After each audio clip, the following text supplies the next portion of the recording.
Enquanto vive um poeta, o homem está vivo.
Eu vou abrir a janela se eu não for doida.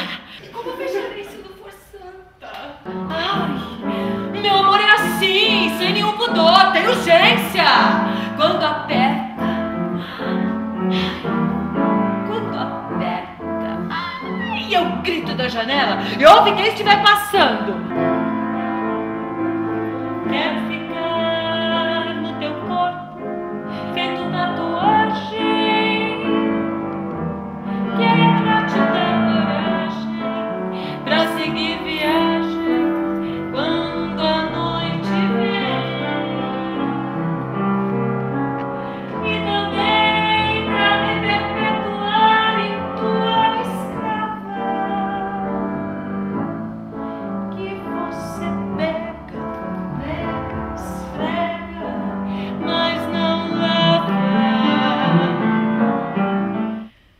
Meu corpo era jovem e as minhas pernas gostavam do contato da seda.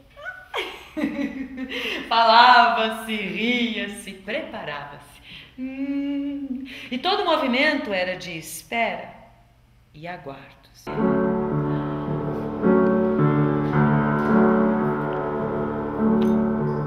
A casa está bonita. A dona está demais.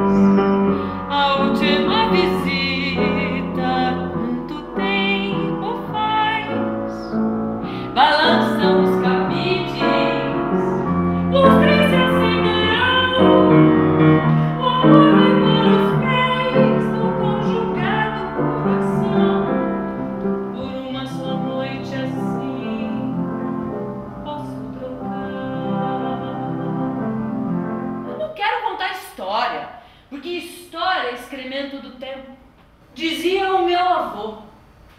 Quando as coisas estão ruins, é sinal que o bom está perto. O ruim está sempre abrindo passagem para o bom. O errado traz experiência. O bom, às vezes, traz confusão. Nem sempre assim, nem nunca pior.